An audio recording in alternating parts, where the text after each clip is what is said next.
Hello guys, welcome back. Today we had the CPI, so it was kind of a surprise. Everyone was expecting, to have somewhere around as expected as, everyone was on the consensus. But there was some interesting numbers and the majority of the items on the basket has been raising. So we're gonna go through this in this video. So later on tonight from 5 to 6 p.m. we're gonna be having the webinar as well, where I will be much more detailing all of the items and actually telling you what makes sense to be higher or what is just, sticky inflation or what can potentially come down the second release next month, etc. So before we go any further, I would please guys like this video, subscribe, send this content to your friends, and if you have any questions, you can either do two things. You can put it in the comments and I would definitely find a time to answer you, or you can come live tonight from 5 to 6 p.m. in Sydney time and send me your questions live, and I can reply to you straight away. So let's get to it. Some strange reactions on the market actually, because if we look at the euro dollar chart for instance, we saw a huge move down on the 1 minute candle, now trading at 104.20, but we saw all the way down from 100 down to 1287. All right, around 103, sorry. And then a move back all the way back up to 104.200. So that's strange, because usually when we have a stronger CPI, meaning that there is more inflation into the economy, the country has to either do the central bank has to either do two things: continue to hold the interest rates and don't cut, or increase the interest rates. But most likely Fed won't do another 25 basis points hike, so that would be really, really chaotic in my opinion. But most likely they won't do that. They will continue to hold for longer and higher. So if we look to the CPI year over year, the expected was 2.9 and it came in to be 3.0, so 0.1% higher than what was expected and 0.1 higher than the previous one, because the consensus was exactly as the previous.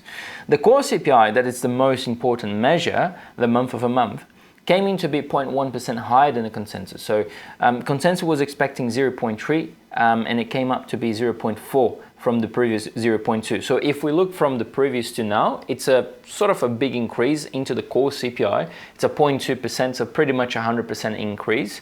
And the CPI month over month, the nominal rate, came in at 0.5% from the consensus of 0.3%. If we look at the, most of the people can say, look, because of the energy prices is up, because of electricity prices up, oil prices have been up, and etc., etc. But when you look to the core CPI that excludes those volatile items, we still have inflation. So what Jerome Powell has been saying in the past speeches is that they know that the inflation will be there for longer, and they are prepared for that to maintain the rates higher for longer. Just as the release came out, I saw in the morning, so that was midnight 30, but I saw in the morning, I saw today in the morning, the CME Fed Watch tool is pricing only one cut for this year, and that's a 25 basis point cut.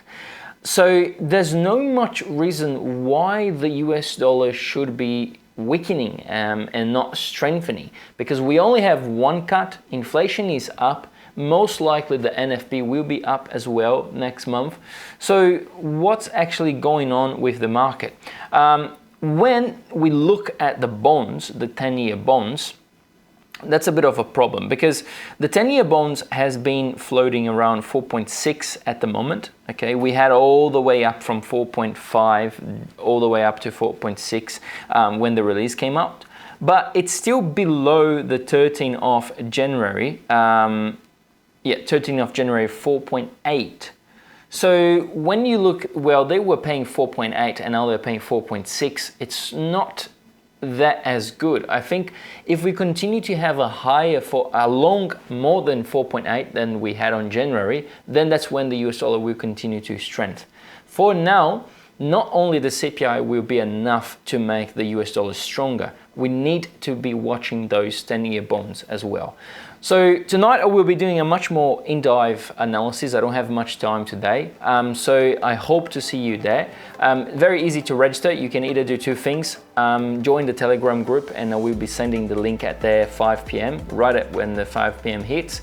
Or you can register yourself on the ACY website. Okay, you go into Learn Webinars, and then you can register yourself in there. We don't charge anything. It's completely free, and we don't ask for credit cards. We only ask for the email, so we can send you the Zoom link. So I see you tonight, or I see you in the next video. Thank you guys. Bye bye.